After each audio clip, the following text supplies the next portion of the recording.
Good afternoon, everyone. My name is Susan Ness. I'm a senior fellow here at the SAIS Center for Transatlantic Relations. I want to thank Sasha Toberich for bringing us all together today for this very exciting discussion of the status and future of women in Bosnia and Herzegovina.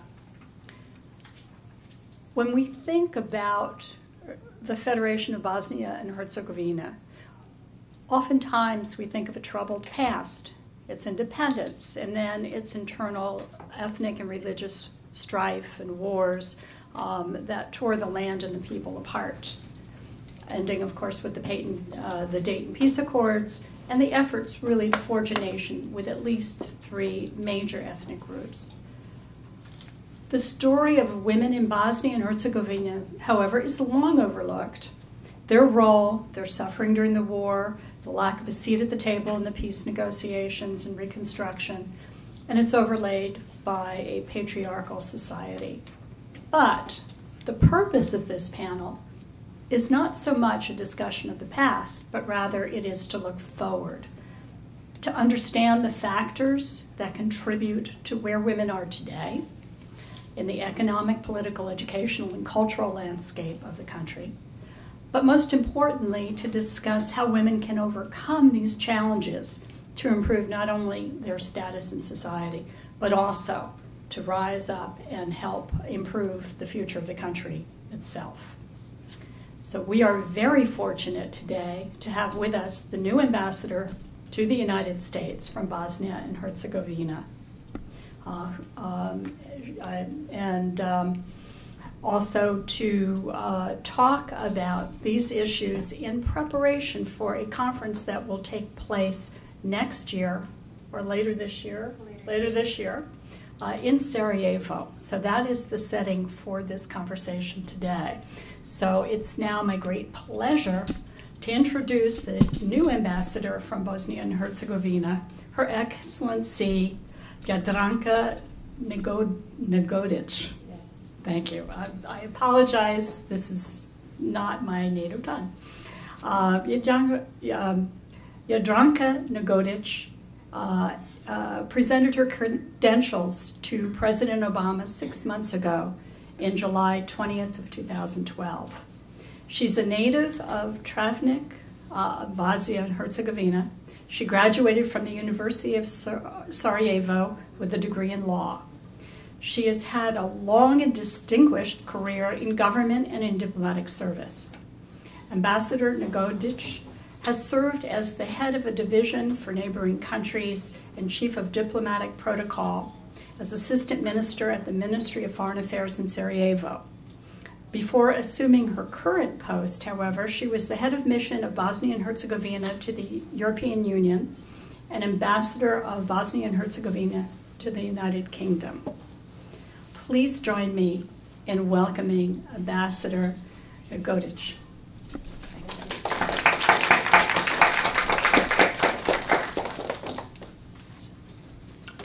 Yes.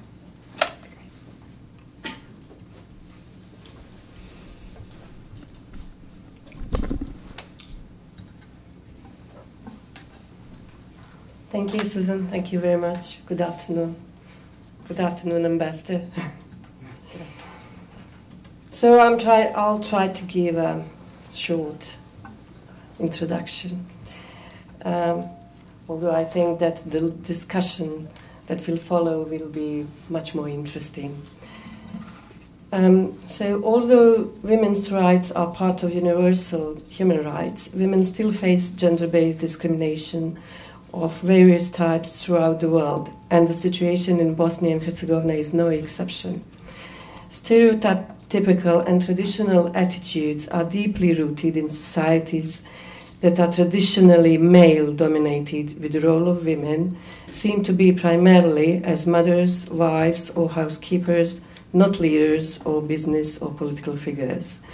For women in Bosnia and Herzegovina, it is a regrettable fact that gender roles and attitudes are still based on the legacy of patriarchy, and any progress is affected by by the ongoing post-war transition process, which can sometimes serve to push the enhancement of women's human rights to the margins of public debate.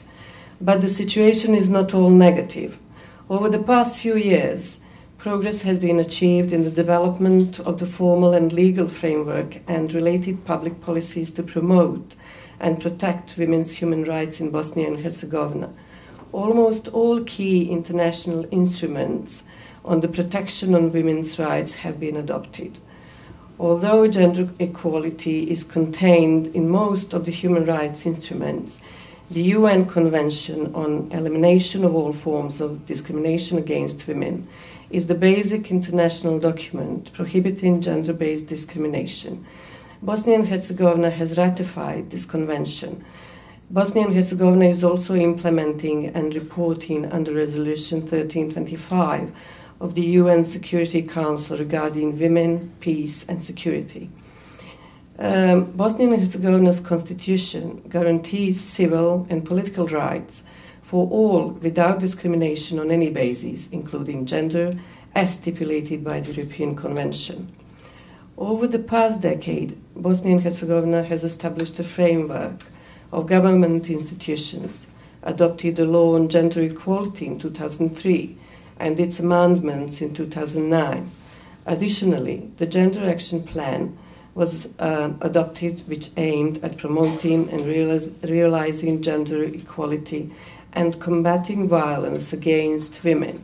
The anti-discrimination law, adopted in 2009, includes discrimination on the basis of gender as one of its provisions. However, despite this welcome progress, Bosnia and Herzegovina is still in the process of implementing and harmonizing its laws in order to ensure the equal rights and the equal treatment of women. The implementation of those laws and the related policies and practices remain challenging for the government. The above-mentioned documents are the foundation for the development of domestic legislation aimed at giving women equal rights and providing protection from violence. In the formal and legal sense, the work ongoing represents a significant improvement in protection of women's human rights in Bosnia and Herzegovina. Unfortunately, according to some civil society and international human rights reports, women in Bosnia and Herzegovina still do not enjoy equal opportunities to participate fully in society and are not equally represented in political decision-making within the legislative, executive and judicial authorities. More positively, women are represented in small percentages as members of the canton governments, directors of important institutions, members of boards and commissions, and supervisory or management boards of public companies. The Bosnia and Herzegovina's ambassadors to both the UN in New York and here in Washington are women, so we are making some progress. Studies and analyses conducted, among other things, on elections, election results, and presentation of women politicians in the media confirm the general picture of policy and decision-making as a male domain. However, implementation of the activities under the Gender Action Plan are anticipated in harmonized laws and bylaws that govern the issue of appointing persons to public offices and the process of candidacy with the law on gender equality in Bosnia and Herzegovina, which should have a positive effect. A number of Bosnia and Herzegovina civil society organizations concerned with women's human rights support and actively work with government gender institutions on the increasing participation of women in public and political life through seminars, trainings, round-table panel discussions, and other activities, all leading towards a positive impact on public policy and society for women. Sadly, when discussing issues related to the role of women in society, the topic of violence against women can't be ignored. It is reportedly a widespread and deeply rooted problem present in all countries and on all continents, no greater or to greater or lesser degrees. The legacy of the war in Bosnia and Herzegovina and the problems inherent in transitional society, exacerbated by the difficult economic situation in the country and the impact of global economic crisis, are some of the excuses used for the lack of real progress in addressing the issue of violence against women.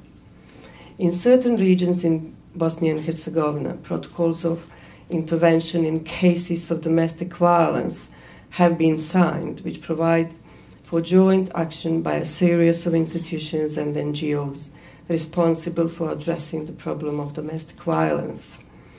Strategies to fight domestic violence, including related criminal codes, forbid domestic violence and consider it a crime, but it is still a challenge for government to improve the implementation of existing legislation, harmonize the existing regulations with the standards of protection of women or victims of gender-based violence, particularly in employment, childcare, housing, and the provisions to access to justice. Gender equality in employment is an important to ensure a fair and productive labour market, which provides decent work for both men and women. In order to increase employment and the competitiveness of the BiH labour force, the Council of Ministers of Bosnia and Herzegovina adopted an employment strategy for the period 2010-2014, which is fully compliant with the standards in the field of gender equality.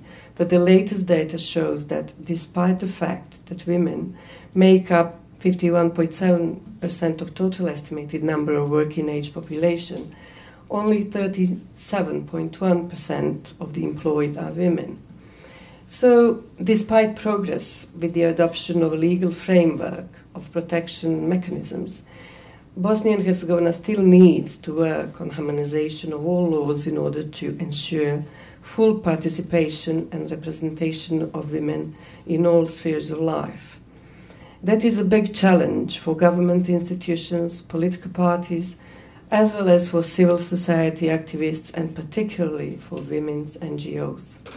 In my view, if we are to speed progress, women need to be actively involved in the legislative process to ensure that laws and policies truly reflect their needs and ensure their equal opportunities and rights. In achieving that goal, there is a need to develop and adopt policies that will include clearly stated objectives, measures, and specific actions to ensure the accountability of state institutions for their enforcement, as well as precisely allocated budget funds and sources for financing these activities. In conclusion, we are getting there, but much remains to be done. I would stop now. Maybe later during the discussion I can just make observation and give some of my personal view, but thank you. That would be wonderful. Thank you so much. I now would like to present our panelists. Dijana Duvnjak is an anchor for the Business News Center at the State TV in Bosnia and Herzegovina, and also a member of the America-Bosnia Foundation Executive Board. She holds both a master's and bachelor's degree in business communication from the University of Sarajevo. She's organized many conferences in social science research, on human rights, on constitution, and on European integration. And she speaks quite a number of languages, also does training in communication skills. Dijana. Thank you.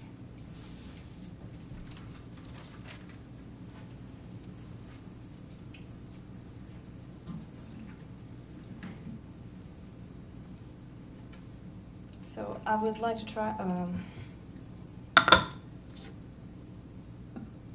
I would like to start my presentation with one of my favorite quotes when it comes to women issues, or generally when it comes to Bosnia and Herzegovina at all. So it says, as long as even one girl doesn't go to school because there is no money, or why would a girl go to school, as long as even one little girl or woman is being hit, humiliated, raped for the nation, raped because she's beautiful and smart, raped because there was no one to protect her while she was walking in the streets. As long as boys play with guns, toys in their hands, these Ustasha, Chetnik, and territorial defense games, as long as boys kill another boy in a tram, what happens in Bosnia, as long as boys are not allowed to cry, play with dolls, be sensitive, change clothes, and feed their children, we don't have a country. So, unfortunately, Bosnia and Herzegovina is a place where we still don't have a country, where girls don't go to school. According to the Initiative for Fair Education from 2010, alarmingly high percent of girls in smaller places in Bosnia and Herzegovina give up further education after elementary school, or they never finish elementary school. We also have still parents that include the events of the past war in their children's upbringing in a destructive way. For example, we still have this shameful example of 2 schools under one roof separating Bosniak and Croat children. So women all over the world have a lot of similar issues to deal with, such as when women often work more than men, yet are paid less, and gender discrimination affects girls and women through their lifetime, and women are often ones that suffer the most poverty, etc., etc. So some problems have roots in men's dominant role and patriarchal behavior, and in different countries women enjoy rights in some aspects of life, but suffer in other aspects at the same time. So Bosnia and Herzegovina actually has a good platform for women-friendly or gender-equalized legislation that is open to changes and improvements, so that written laws may get their fulfillment in practical life, and every woman gets to know her rights and possibilities that institutions offer. Well, that would be our aim. I'll try to shorten my presentation so we can leave more room for the discussion. So, Bosnia and Herzegovina is a multi-party system, a democratic republic. So in our country, gender equality is guaranteed by constitution and by laws of the entities, and the international documents that Bosnia has ratified, also by documents that don't ask for ratification, but present arrows for the state when it comes to gender equality. BiH government established a parliamentary commission for gender equality on the state level, and 16 international conventions are actually part of our constitution, like European Convention on the Protection of Human Rights from 1950, that is being directly implemented in our legislature. The State Agency for Gender Equality at the Ministry for Human Rights and Refugees Office, the Gender Center of Federation of Bosnia and Herzegovina, and the Gender Center of Republika Srpska government are officially responsible for monitoring the status of women, international and domestic laws implementing, and coordination with other gender-related institutions. Also, there are centers on the lower and offices on the lower levels of government, such as municipalities and even smaller, and cantons. The law on gender equality in our country is adopted in 2003 and updated in 2009.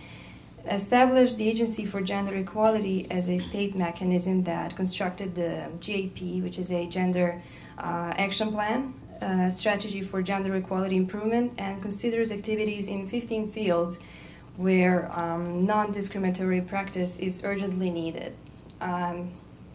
So, for example, those are European integrations in gender equality environments, lifelong learning, health, prevention and protection, violence, cooperation and empowering capacities, etc. So the law on gender equality in Bosnia, as I said, offers a good platforms, but despite all that, neither civil society organizations nor political parties use the capacities of gender equality commissions sufficiently as mechanisms of gender equality improvement, according to the OSCE analysis. So the situation de facto is not really bright. Women are represented in a lot of public aspects, but like everywhere else, I guess, we don't get to see a woman in leading position, with rare exceptions, of course. Even now, in the middle of modern societies, girls are not allowed to speak out without their husbands in the room, as one example says from the Bristol University Christian Union. An example that I've heard of lately, they forbidden women from speaking at their weekly meetings if their husband is not in the room. Anyway, at any rate, so let's continue with social circumstances in Bosnia and Herzegovina when it comes to women issues. When analyzing the relationship between violation of women's human rights and systematic gender discrimination in Bosnia and Herzegovina, we have to pay attention to important factors: patriarchal cultural heritage, the influence of communism, and post-war transition processes that Bosnia and Herzegovina faces. This was by the SADA report that was dealt in cooperation with Global Rights in 2004, where they recognized these three groups of influences. So patriarchal cultural heritage influences preservation of the dominant role of men in all life aspects and confirms their absolute domination in political and public life, which is being understood as natural. Many men and women accept the opinion where men are superior in leadership and decision-making, while the traditional role of the housewife who takes care of everything at home gives men free time and energy for public work. That creates a myth, actually, that women are not interested or don't have time to deal with political or public work. Communism at its time solved, in a way, the gender equality issue, but the theoretical situation didn't actually match the practical sphere.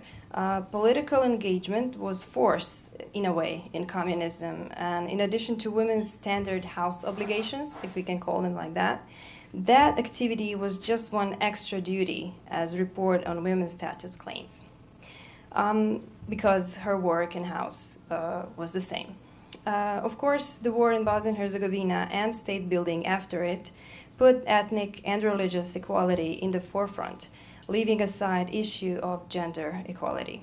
As a result of the combination of all these influences in the transitional time we have now, we have obstacles and wrong conceptions that interfere with women's human rights progress. I'd like to mention here the obstacle of glass ceiling, familiar in economics, where in this case women face unseen but yet unbreakable barrier that keeps from rising to the upper levels. So the male leading role is justified by natural characteristics of men or social atmosphere that supports standard political power. There is an ongoing belief that women don't have different interests or opinions, and according to that, men can successfully represent common interests with more knowledge and more experience compared to women, so women's political involvement is not necessary. Ethnic classification and ethnic religious identity becomes more important than the gender equality issue, even for women, while feminism and women's human rights are facing resistance in this conservative atmosphere. Even now, we have the problem, like when we see the international community, they don't show initiative in the matter of equality in terms of, for example, we have not a single woman has led the office of the High Representative in Bosnia and Herzegovina, and that is an institution that has a very important position when it comes to the state functioning. Also, there is no initiative in Bosnia and Herzegovina on the state level that would aim at measuring the level of discrimination against women in the economic life of the country. Some research shows that women live in poverty more often than men, as Ambassador said earlier. Some numbers, I also have this data, that we have almost 43% of women aged 18 to 35 with only elementary school attendance. So this group is basically excluded from the labor market. An important obstacle for women is the lack of services that take care of preschool-age children or their expense. The truth is, women's discrimination is not a primary issue that should be dealt with in the frames of the present economic transition. Bosnia and Herzegovina didn't make any serious analysis on how the global crisis affects women and their economic and social rights. Unemployment was more than 52% for young women between 15 and 24 years in 2009 and is growing. So the state recognized the problem of gender-based inequality in the work and employment approach, structural stereotypes, and unpaid work issues. But actual strategies on the state and entity levels didn't pay serious attention to developing programs aiming at lowering gender-based discrimination in employment. I found some additional data to this presentation from the leading web portal for recruiting in Bosnia and Herzegovina. Men earn 7.8% more than women for the same job. This is a fresh data. And the difference between men and women's salaries is bigger in private companies than the states, and foreign company owners make bigger difference in salaries than domestic ones. Also, women have been identified as more advanced in communication, more honest, more analytic, and more capable of multitasking. But on the other hand, the study has shown that men are more self-confident in decision-making. So, almost 41% of the representatives find women executives generally less paid than their male peers. But which is good, I hope. About 90% of men says that there are not enough women in business, and 2/3 of men believe that women are capable of balancing private and business life. So, when speaking of elections, women haven't made significant progress that would provide a more visible political influence. Some NGOs explain that even female politicians are equally insensitive to the gender equality issue or women's human rights. Often, women politicians' activities end with maternity issues, and that's all. Bosnia and Herzegovina has never had a female member of the presidency, which in our country consists of 3 presidents. The judicial branch of government has more women than any other branch, but there is a disparity between number of women employed and those holding high functions. Women in BiH diplomacy, as Ambassador said, we have 2 in the United States, but that is still under 20% in diplomacy. While the law on gender equality deals with the women's political rights directly, the election law of Bosnia and Herzegovina indirectly understands women in political life, although there isn't a specified term of women's political rights. The OSCE in Bosnia and Herzegovina notices that younger women vote less frequently than men. In the last local elections in October 2012, women took office in 5 municipalities out of 140 places. We also had some interesting data on the elections from 2008. Actually, women experiences after the elections in November, 2008, from the training. One woman said that she started being upset when one of her colleagues from the party said that women's group in the party should organize shifts for women volunteers that would clean the offices, or their task was to prepare sandwiches or clean the headquarters, etc. So male colleagues didn't have that obligation, and that made those women feel bad during all the time during the campaign.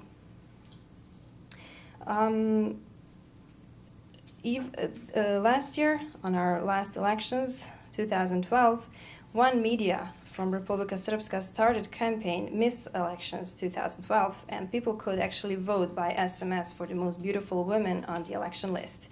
Of course, some women and other organizations started campaigns against this.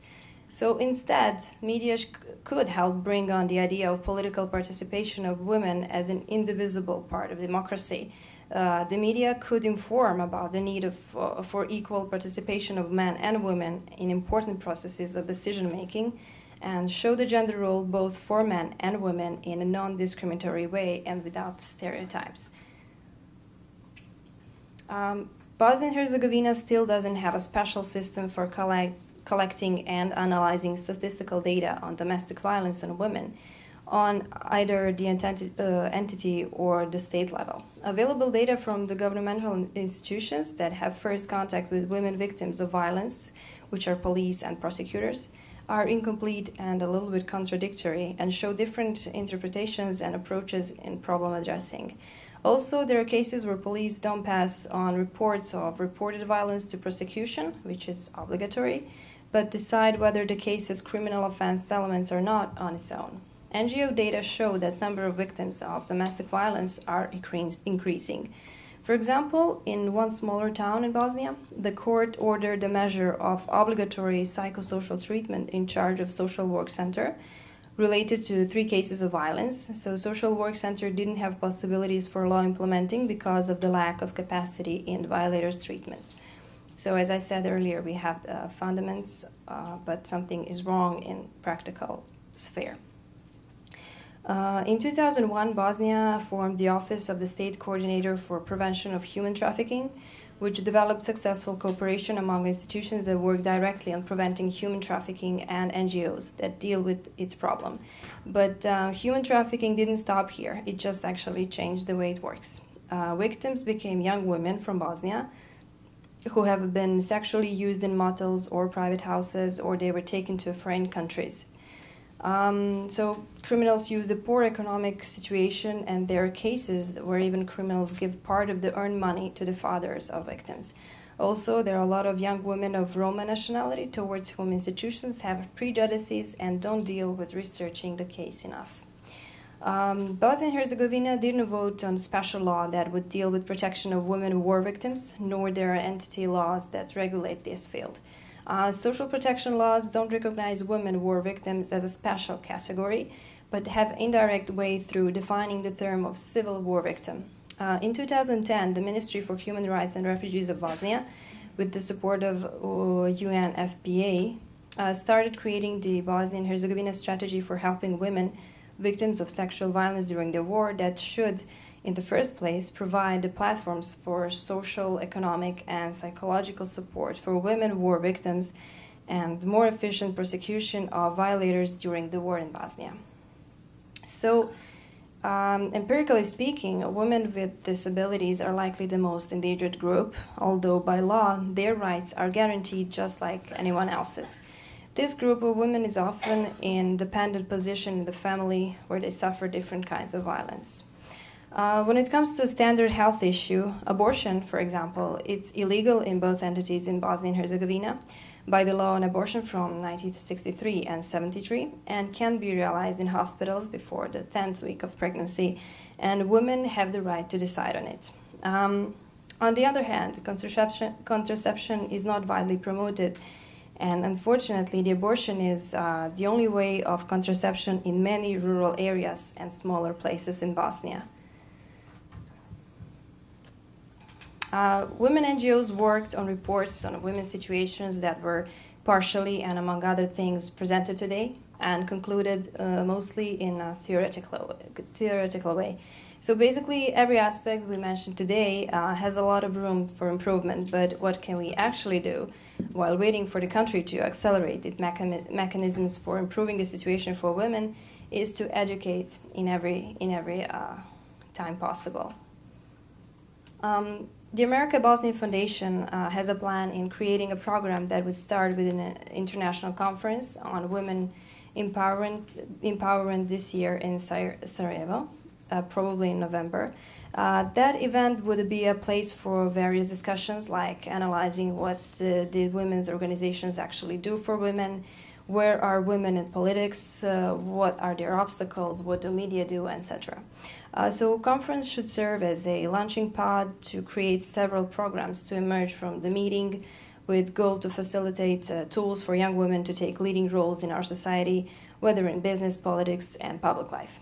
Creating national, regional, and international partnerships to work together in boosting overall position of women in Bosnia and Herzegovina society is actually our next step following this panel.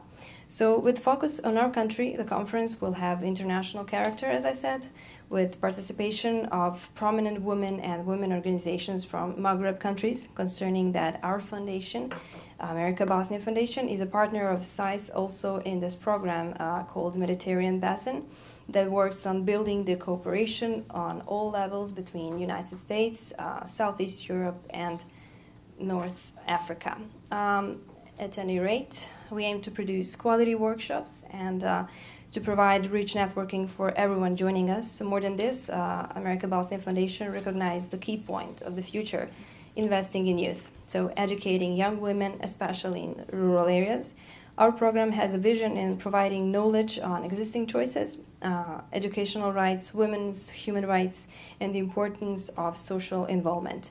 The young women I'm talking about are going to be voters who have a responsibility for everyone in this country, and election candidates whose responsibility could be more specified, and so on. So although it will take a lot of time to solve ethnic issues in our country that are primary over any other issue, starting at some point on the women's side actually may be a possible solution. So thank you, and I'm looking forward to the discussion.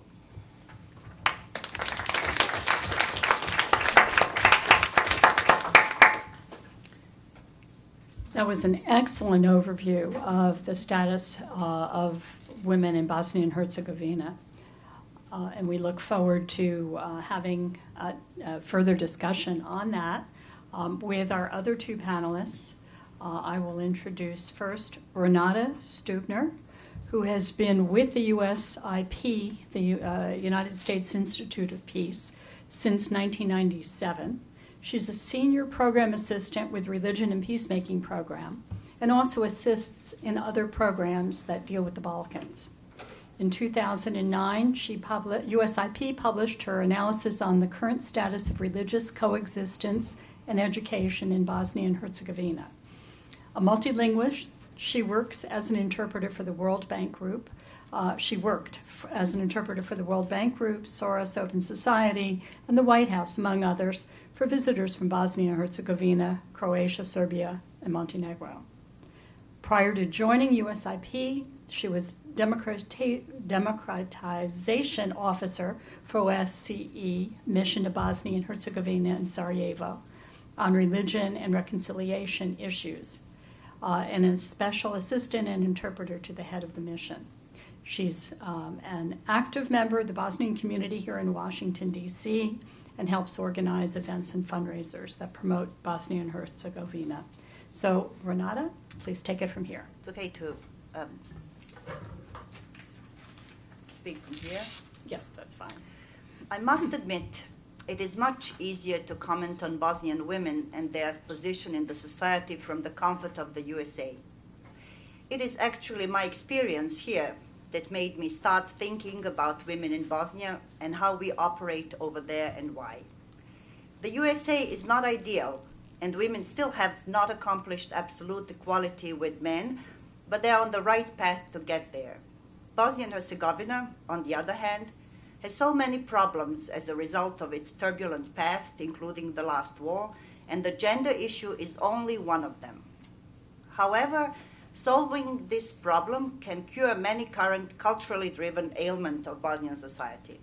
Elevating women to play more prominent roles in our society could change, in a good way, the ethnic, economic, and social fabric of Bosnian society.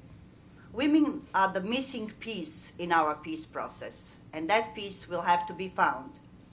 Tito's Communist Party, the winner of the bloody civil war taking place beneath the German and Italian occupation during the Second World War, gave women equal rights and the right to vote in 1945.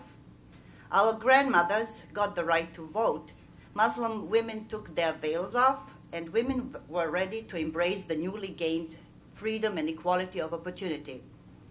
The partisans led by the Communist Party naively thought that this law and literacy courses for illiterate women would elevate women's status and their involvement in society outside home. Not everybody was happy with these new developments, especially their male family members.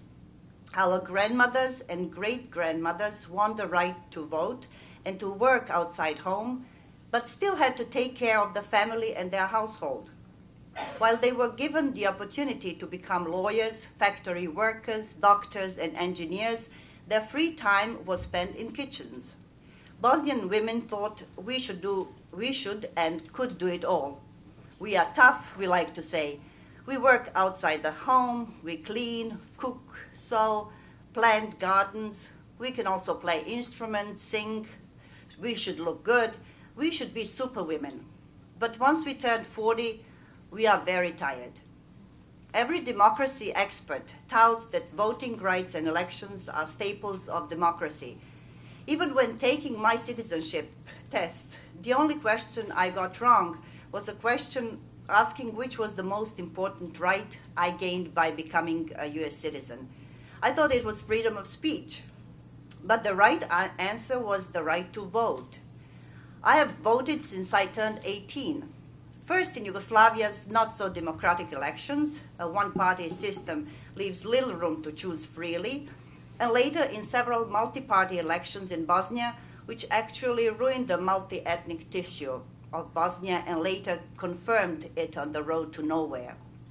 The elections in 1996 were just held too soon after the war and without the necessary conditions for free and fair elections. By comparison, Swiss women didn't get the right to vote until 1971. Actually, more precisely, the last canton in Switzerland gave women the right to vote in 1991 by a decision of the federal court. I don't think Swiss women were suppressed in their liberties in Switzerland in 1971 or 1991 because the right to vote came somewhat later. Well, the historic and cultural framework in which Bosnian women evolved is different from that of their Swiss counterparts. So almost 70 years since getting the voting right and 20 years since democracy was introduced, women are facing tough times in Bosnia.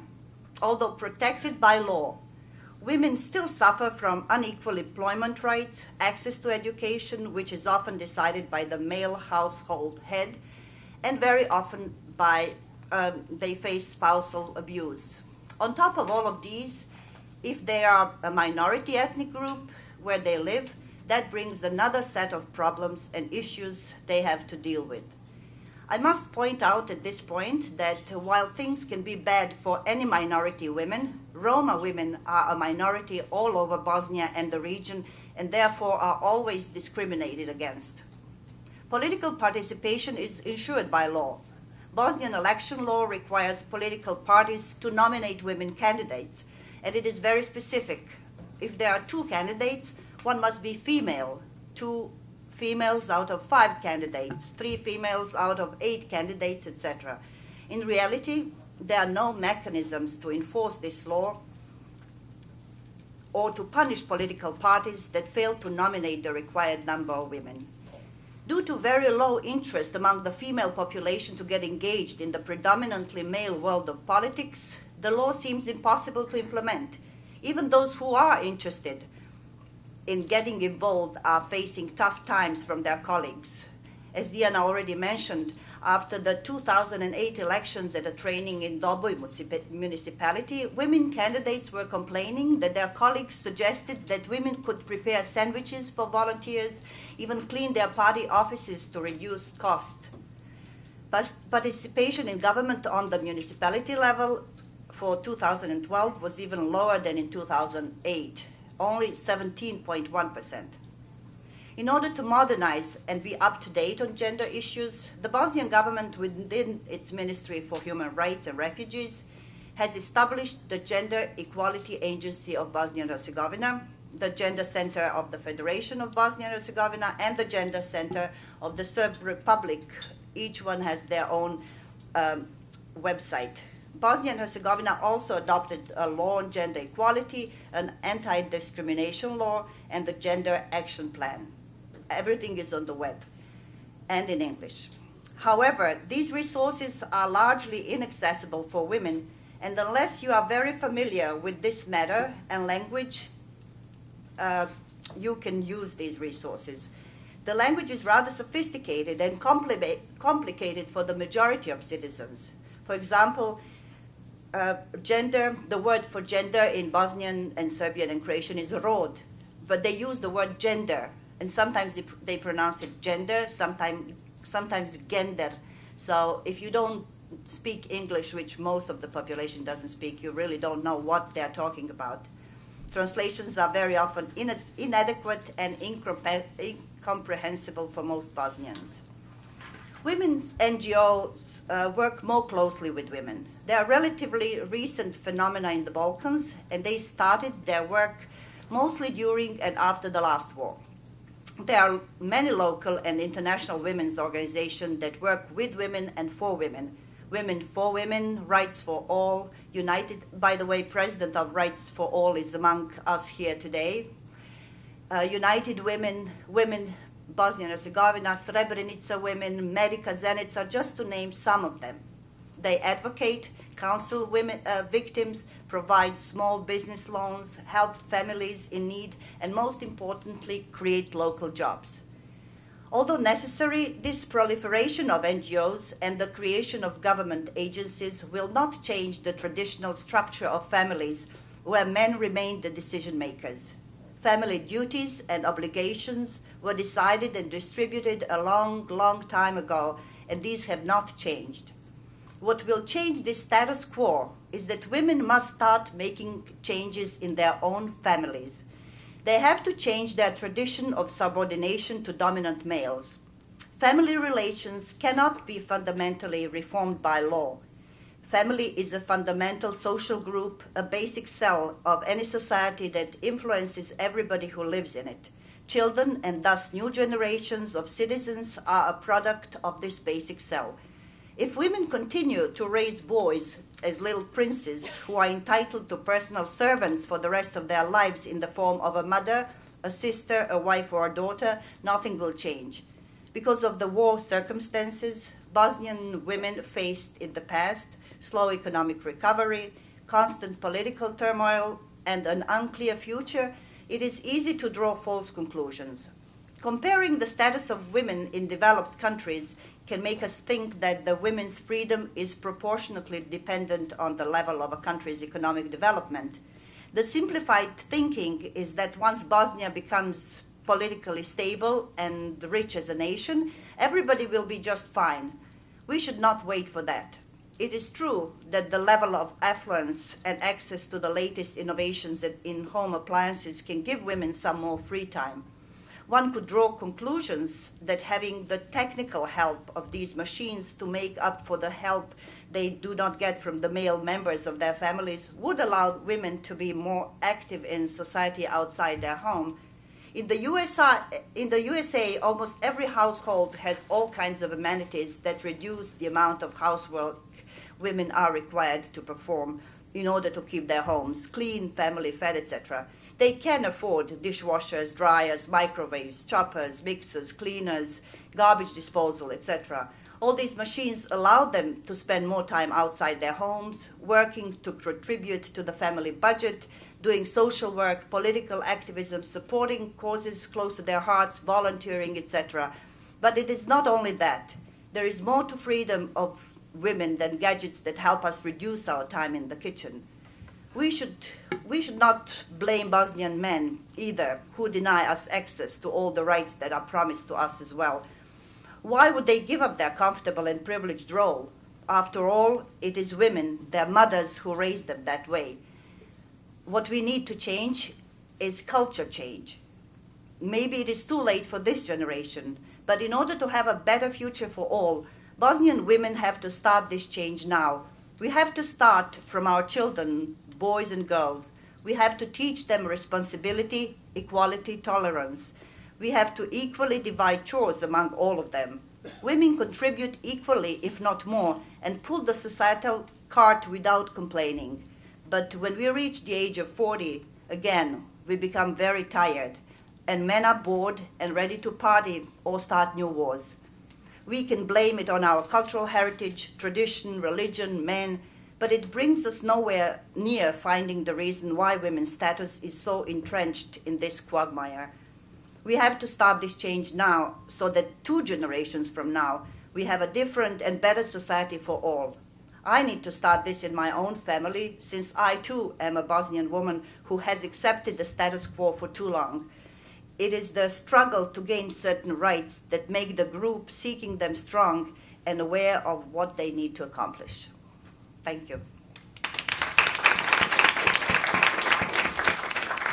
Thank you very much, Renata.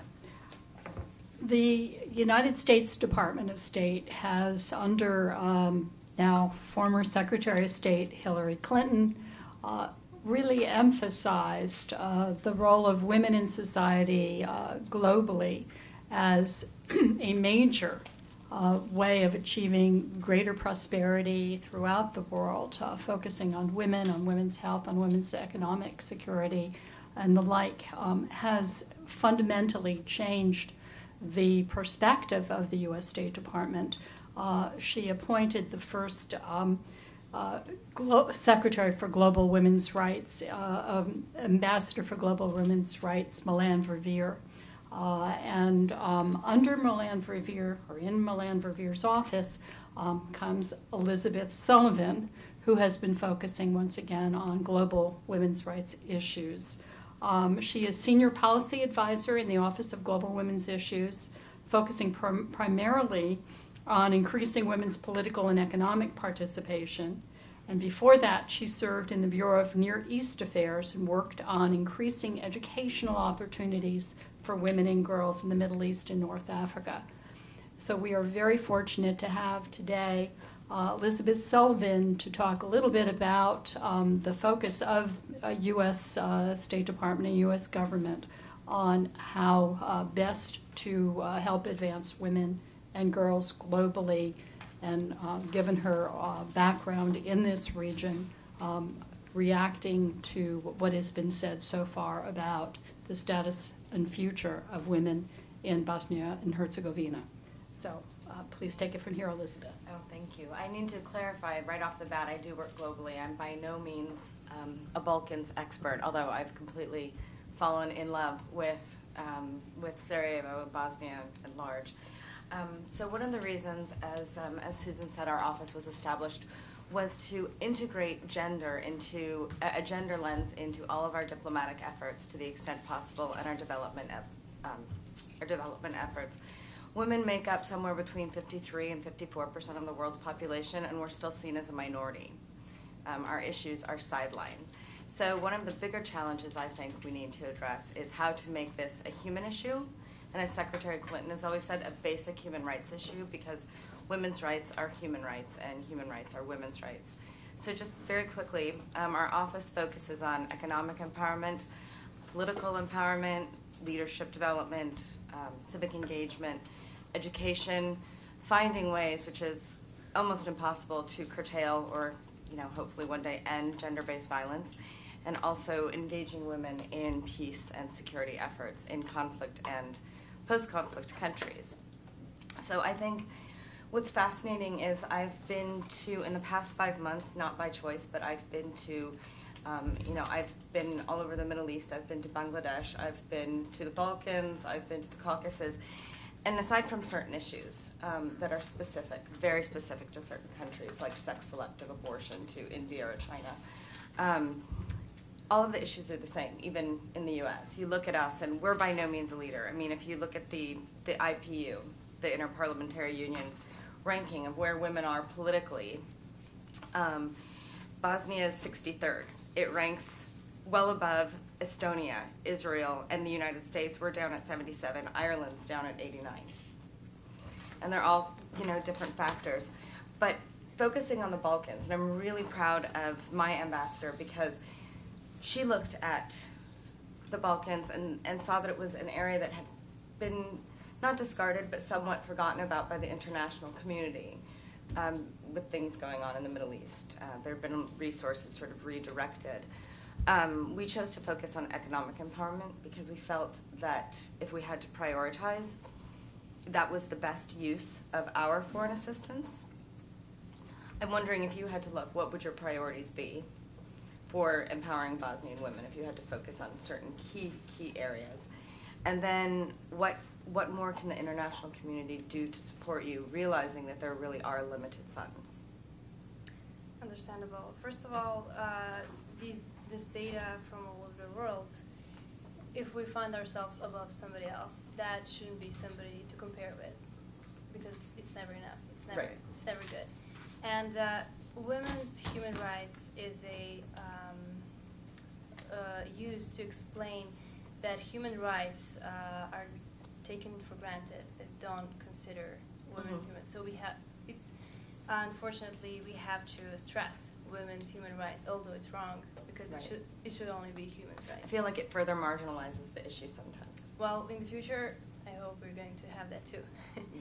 Well, in the near future. The truth is, economics is a good focus, like everywhere in the world, but economics need a basis in education. So I believe that education is primer thing to do. And what the rest of the world could do is actually, there is no more hot water to invent. All we can do now is to build a big network and to exchange experiences and to apply successful examples from all over the world there where they're needed. So basically, by networking and by keeping the communication, which is the basis for everything, and the most important thing, I guess we can reach to the women that haven't heard of it yet. And even now, even if 2 girls hear about this conference here, me coming to the States talking about their issues here, even if they, pay attention in it, 2 of them is a good thing, because they're going to talk about that in their house. They're going to, as Renata said, they're going to talk to their sons in a different way. They will probably see it. Hey, I did that too. That was wrong. So communication, education, and knowledge management in terms of communicating knowledge, and later economy, or in a parallel way where it's possible. And do you see any room for curriculum reform to include combating gender-based violence, domestic violence, discrimination at the youngest levels? We have that, as I said, good fundamentals in law. Conventions are included, and we have it good in the system, but something's wrong in the practical sphere. We should see what is wrong. And basically everything, I believe also that everything starts in home. So we should start teaching our sons not to behave in a wrong way to the girls, instead of telling girls to be careful of crazy men outside. So that's the beginning. I would agree with what your initiative has suggested, to concentrate on empowering women, because that everything from economic empowerment, because there is a large population now that is without any funds, and that's the economic crisis there, especially there are a lot of refugees, displaced persons left without any basic means to survive. And I would, as I mentioned, there is a person here in the room who has been involved with gender issues for 15 years, and she happens to live temporarily in Washington. So I would ask Dijana maybe to say a few words. She's the president of the organizations that wrote actually the report that she mentioned in her presentation. We didn't know about that, but I just learned that recently. So Dijana, what do you think? What would be, from your experience? Okay, I haven't planned to talk here today at all. I'd rather come to listen our panel discussions today and their views. But thank you for giving me the opportunity to present myself and work of Bosnia and NGOs in Bosnia. Like you said, my name is again Dijana Šehić, and I'm president of NGO Rights for All, based in Sarajevo, Bosnia. And it's a human rights and advocacy NGO. And we've been working on promotion of protection and enhancement position of women in Bosnia almost 15 years. So we started actually back on 1997. Somebody mentioned 1997. So we actually gathered like 14 women groups from all around the country. That was immediately after the war, and it was a great achievement for that time. And we prepared and developed first ever report on the status of women in Bosnia and Herzegovina. Since then, using the same methodology, working jointly together with the women activists and women NGOs and women groups, we produced later on, until so far, 2 shadow reports on implementation of CEDAW Convention in Bosnia and Herzegovina. And on behalf of women NGOs, I presented at 2006 at the UN CEDAW committee that first report. So we've been working a lot with the women on the field. We started at the beginning as a part of Global Rights, you mentioned. It's an international NGO based here in DC. Then later on, we continue our work as a local NGO using the same methodology, with the same staff, we're focusing on the same issue. So we just recently, Renata, I'm glad you mentioned Roma women, because just recently we produced report, first ever, on violence against Roma women in Bosnia and Herzegovina, and trying actually to strengthen Roma women voice in Bosnia and Herzegovina, and to strengthen their position, and to strengthen Roma women leaders, trying to make great connection with the women NGOs, which are considered as the most powerful in Bosnia and Herzegovina and in the region, I would say, as well.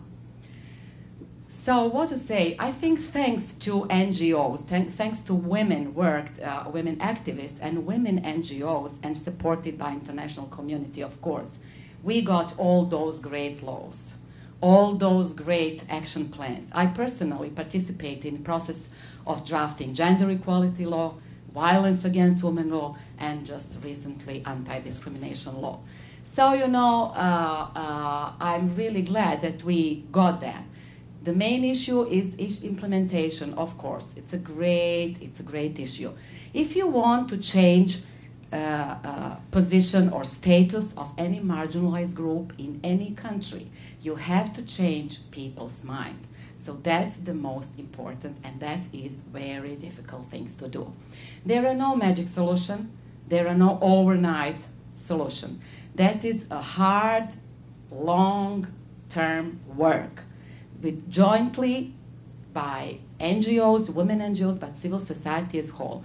We work primarily with women's groups, but actually with also civil society in general as a whole. But we work as well with government representatives and officials. What I would say is we need to continue education of women. It's not that the women will just, you know, one day wake up in the morning and decide to raise their kids on a different way. We have to make them to do that. And that's the main issue. So how we will, you know, make them to do that? We have to work with them, we have to educate them, to change mentality, but we have to make, you know, to educate also government representatives and members of parliaments. And we have a great communication just 5-6 years ago started with Gender Equality Commission and Human Rights Commission. Thank you, Dijana. Okay. Appreciate that very much. That's always the case. You know, I could talk about it for hours. Yes. Thank you. Okay. If we have some other questions, I think, from the audience, gentlemen over there, please.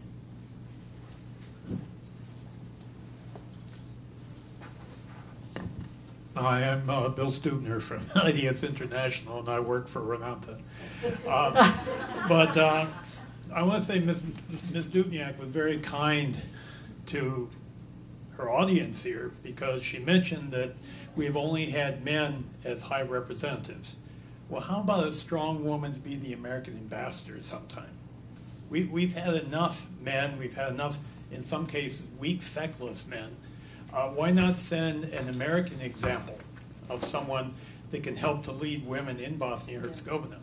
I also just have to say one thing. Some goes along with what Dijana said on attitudes. We've all seen these attitudes from the very beginning of the war. A very dear friend of mine, as a patriot at the beginning of the war, went to the 2nd Corps in Tuzla. She spoke English. She said, look, I'm willing to be an interpreter for you, or I'll go be a sniper for you. They handed her a bucket and a mop and told her to clean the barracks. It's become almost like this cultural thing is like a joke in Bosnia. People who watched the comedians Nostrelisi during the war, one of the characters was this guy, but he would dress up in drag, and he was a strong Bosnian woman. He would carry the water, he would take care of the kids, she would fix her French peacekeepers' armored personnel carrier, and then push started and everything. And so people have recognized this, but it becomes a joke. And the last thing I'll say is there were some very strong women during the war. People like Amila Omersoftic in Sarajevo, but really the hero of Mostar, Fatima Leho, who were really tough characters, who really got out in front and led, and they were vilified as much by women as they were by men. That has always been a major problem, not just in Bosnia and Herzegovina, but around the world, that we need to have women who are supporting other women in order to be able to make a lot of progress. But if we can now have some questions from the audience for our distinguished panel, please, in the back. Oh, okay, and then first, okay, and then second, yeah, that'll be fine. Go ahead. Oh, thank you. Actually, I am from another Balkan country, Albania. So, and I really appreciate the chance given to me to be part of this panel. Well, as countries, Balkan countries, we do have less or more the same concerns.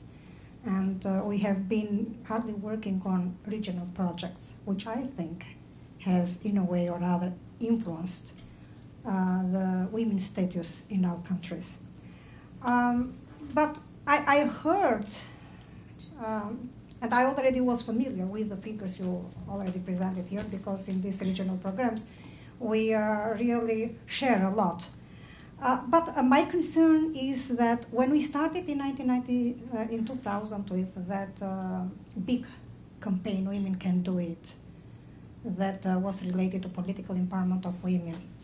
And as a result, we had electoral gender equality law and electoral code improvement, because we put quota bill in electoral codes, which was a step forward for political empowerment of women. Excuse me, and we had the do you increase. Have a question? Yes, I have the question. Okay, and please identify yourself. I'm sorry, I missed Yeah, your but name. I need to have kind of a background, so to make my question, I mean, have the answer. The problem is that we have increased the number of women in politics. The problem is whether we have had women that have been influential in politics. If we had model roles in our countries, and we don't. And the thing is whether we have seen sometimes concerns that might not look so serious, because you made a comment on men being active, sharing some housework with women, but how about work-family balance policies, whether we have been following these policies or not? And the last thing I ought to mention is State Department has recently focused a lot on regional programs regarding economic empowerment of women, and there have been some conferences like the one in What is your question, please? Kosovo, and the other one. No, what is your question? The question is, so what have been the results? I mean, whether we really do research to see the impact of the programs, and whether we have had follow-up of these programs, and whether we really have been seriously considering and contributing to this. Okay. Elizabeth, did you have a comment on that? And we have, in fact, I deal with, Just to avoid that misunderstanding, well, they have been such a great guide for us, but when we come back home, so what we have been doing, whether we have been cooperating as civil society and women in politics or with the governments, so this is what I would like to know from Bosnia. Oh, from Bosnia. It has been part of this project. Right. We have been together in Croatia in that.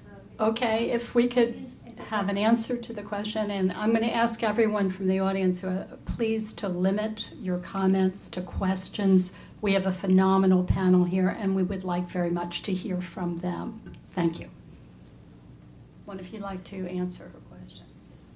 You started. Oh, I mean, I think it's hard to gauge the impact immediately. When was that, Tanya? It was a year. Tanya was with me. He was just a colleague of mine. I think it's hard to gauge the impact, especially when we have limited funding. We have to answer your question, sir. We do have a wonderful ambassador. Ambassador Moon is wonderful. Ambassador Moon in Sarajevo. Yes, and I will point that out. But with limited funding, we work as hard as we can. We rely a lot on our embassies to use their funds. We rely a lot on them to get the anecdotal evidence or the hard evidence. I think it's hard a year and a half out to really see the results, especially when we're still working on follow-up funding or follow-on funding. But we are working really, really diligently to secure whatever funds we can, whether it's U.S. government funds. We have partnerships with the private sector. It's a tough time for money and follow-on right now. But part of it is the networks. We've seen a lot of it. We've seen a lot of women connected through the Zagreb School of Management and Economics, who ran that conference, and the long-term connections that are made at these events. Did either of you have any No, I comments on think I have not been at that conference. You were looking at me and as if I know what you were talking about. Sorry, I haven't participated in that conference, so I don't know really what you were talking about. I think there's a question in the back from the woman. Yes, and this really is a question. Please identify yourself. My name is Thank Jo you. Freeman. I write books about women. The Fourth World Conference on Women in Beijing in 1995 and 3 subsequent conferences in New York produced a lot of documents with a lot of words over which people haggled for a lot of hours. Did it make any difference to your work in Bosnia and Herzegovina that all this time was spent producing all those documents? And if so, how did it help? By the way, Madam Ambassador, if you want to participate at any time, please. Anyone like to address that? Unfortunately, most of the population is not aware. I mean, they hear about these conferences, but immediate impact, unfortunately not. And most of the conferences that are held worldwide have no impact on people's life. Unfortunately, that is the fact, and it's good for research, for science, for many things, but people's life, in order to improve, they need some economic basis first to start from there, and then if you're hungry, as you know, you first try to feed your family and then everything else. So that's the short answer. And as we said earlier, we have all the conventions included in our constitution. Our constitution is so welcoming everything that is newly produced, and everything is good and everything can be included, but apparently it all stays in the paper. So. Nothing gets really enforced or implemented. Is there a chance to use media in a very productive way, either online media or conventional media, to improve the image of women, maybe characters that do have a more authoritative role within the particular program and the like? Is that one way of beginning to get that discussion going? Of course. We need... Is there any effort to do that? Perhaps is there a state, I don't know whether your media are state-owned or whether you have independent newspapers or television stations that might produce that kind of information? We have both, and they definitely need gender education. So we haven't had any initiative that directly goes towards media to broadcast in an equal way. Everybody who is aware of that does that a little bit on their own initiative. There is no state initiative for that, even though we have 3 state channels, right? Channels, actually 3 state televisions at the moment. And media is, of course, has always had big impact on everything we do in our everyday life. So probably this education could parallelly start in the media too, because today we have this data that women are a lot presented in media, but they're less presented as the main actors of the news, of the main happenings. So there's a lot of women on TVs, mostly naked, and as sexual objects, etc. But as actors of active actors of news, they're I'm not sure about the number now, but it's a very huge difference in comparison to men. Yes. Go ahead. Hi, I'm Adam Falk. I'm Security Cooperation Officer for National Guard Bureau. I'm here because I come from the Balkans. I was born and raised there. My question is to either of you. How do you plan to resolve the Roma women issue when the Roma issue in the government as a whole has not been solved? And Mrs. Ness, you kind of segued into my second question, was about the Bosnian government approach as a whole to women's issues. I'm sure there are women involved in politics in Bosnia who have active voices, and when women get together, they usually negotiate for peace. So have you identified any of those women who would be willing to take the initiative to launch a media campaign to produce something for the local state entity, canton TV stations where you would engage women, educate them? Have you discussed the possibility of identifying the strong female leads in the foreign shows to be broadcasted in Bosnia versus the Sullivan the Great, where the women are oppressed, and stuff like that? The Magnificent. Everybody's watching that series. Thank you. Well, I can't answer this question. I'm not a part of that government, and so I could only ask the ambassador to help answer to these questions. She's a government representative here, and I work for the U.S.-funded semi-NGO, so either ambassador or... I can't even answer as well. But tough questions. Good ideas. You should maybe help us implement and develop some plan to work on that.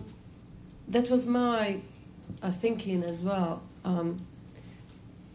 related to what's been said, Dijana and the others. Looking at the legal framework and all the laws, bylaws and everything, adopted in Bosnia and Herzegovina, it's a solid legal foundation, but there is the huge gap between that and implementation. So what can be done? I mean, this is just like ideas to mobilize, or first of all, women in Bosnia. I can see that they are. What worries me is a kind of passivity. First of all, women, and then all society. Society is not supportive at all. So the status of women is somehow the reflection of all the society, as I can see. So what could be done to mobilize women, NGOs, other parts of civil society, government, to raise the awareness of the importance of women's rights, women's education, women's employment, women taking high positions? Must be some way through, must be some, what could be the light at the end of the tunnel. And and secondly, I would like just to comment. There is something that's been said, I'm not quite sure about that, speaking about the status of women today in Bosnia and Herzegovina, that's not so brilliant. And it said among the 3 factors, influence of communism. I'm not quite sure, I remember those times, and we can blame communism for all sorts of bad things, but, as they were so strongly pointing out, brotherhood of men and the others, it was equality, of men and women. So at that time, women were in a kind of forced to, take the responsibility, take the higher positions, and I know that there are much, much, much more women directors, professors, scientists in that time than nowadays.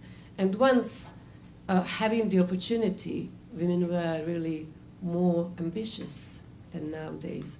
So maybe instead of, saying influence of communism and blaming, maybe we could learn something from that period. I don't know. May I answer, Please. your question? Go ahead. So, thank you. I'm going to answer your questions first and then comment on this. So, Roma women, as we said earlier, human rights should consider women's human rights. But now we have the situation where we have to consider Roma women's human rights, which is wrong because everything is supposed to be consist in human rights. But now we have a need to stress even that. I can speak in the name of the America-Bosnia Foundation and this conference we're planning to do by the end of the year.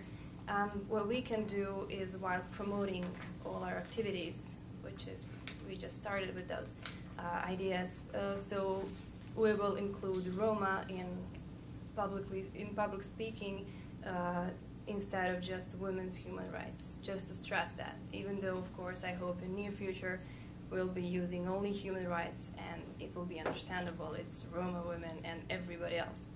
So that's what we could do from that side. Women politicians in Bosnia and Herzegovina.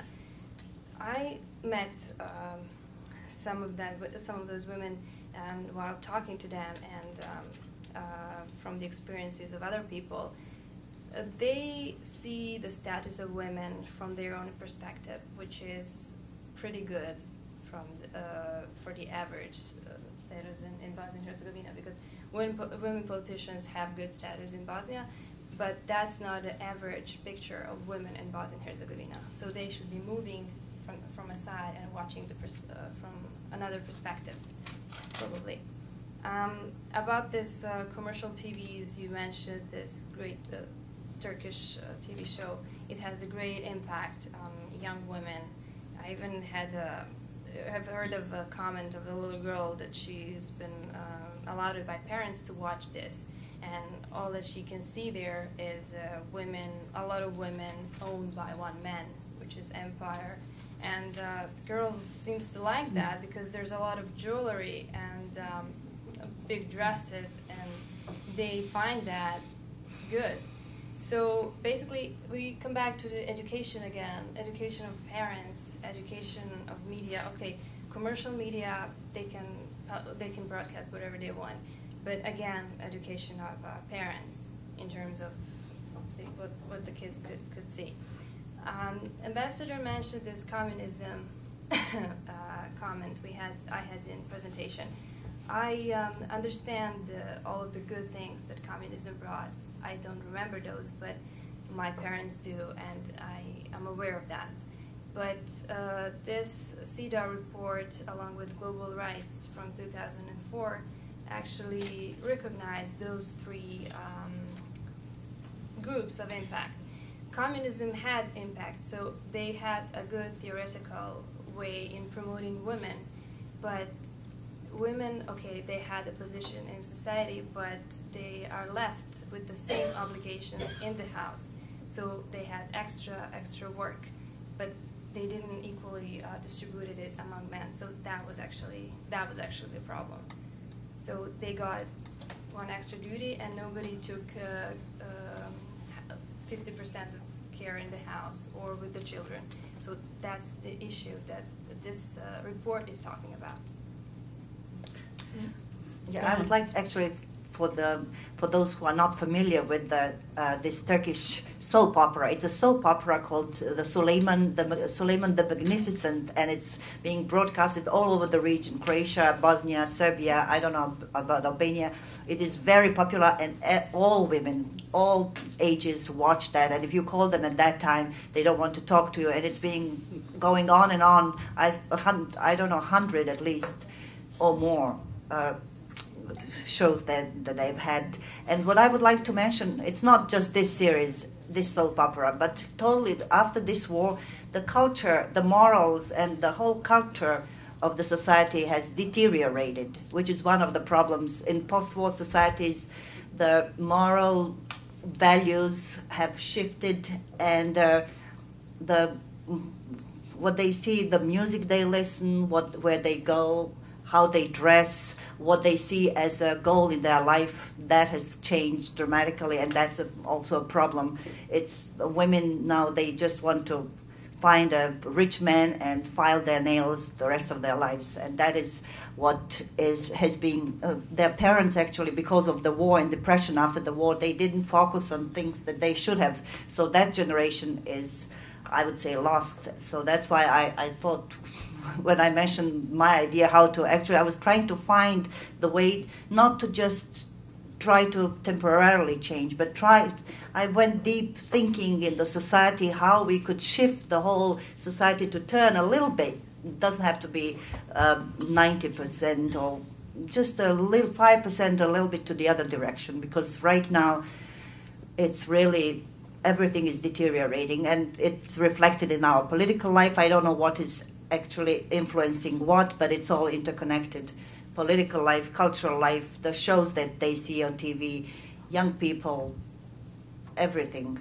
It's just very, very sad, and that's why we are here. And although the Bosnia and the Balkans have been put back on the back burner, we are hoping that not the new war will be what will start the U.S. interest in the region, but just that hopefully these wars that are going on right now will slowly end, and State Department will focus on issues to improve all lives in the whole world. Now, I'm not being very selfish and thinking just about my region, but there are things that we could show and be example. We have time for one last question. I think the woman in the red raised her hand first. Yes, hello. My name is Luba Pfeiffer, and I work for the United States Agency of International Development in the Bureau Eurasia region, and I cover education, youth, and backstop gender issues. So the question that I had was, what would it take, what we are talking about, what would it take to achieve this paradigm shift in thinking? And we keep talking about this, but really not coming up with some of the answers. So I have a suggestion, and I would like to hear your what you think about this. How do people change their minds about anything? So one, how did we do it in all different generations? Women in America after World War II, or after World War II in Europe. USA, just as my colleague had stated, we are trying to figure out how do we bring the change about. And one of the projects that we support in Bosnia works with youth. It's called Youth Banks. And what I absolutely loved about that project is that it allows the young people to become involved. The groups that are formed come from different ethnicities, and we always strive to make sure that there are 50% of girls and women. So it's not just the women, but it's women, girls, young people interacting with each other, the different sexes interacting with each other, and giving them an opportunity to work and to implement projects. Because we can talk, there was a question, do all these reports make a difference? I am a former academic, wrote a lot of them. They're great, but unless we are put in a situation where we are actually doing something, and these young people do it and they see that they can make a small difference and they can make a bigger difference, I really don't think that we are going to make the progress that we are hoping to achieve in a short time. Certainly one of the things that is so critical and that the State Department underscores, and that is educational exchange. That gives an opportunity, particularly when one reaches out throughout the country, that gives an opportunity for young people to come to the United States and experience life here, get new ideas, challenge thinking on a wide assortment of things, and then go back and work on the issues that we've been addressing here today. And similarly, exchanges where U.S.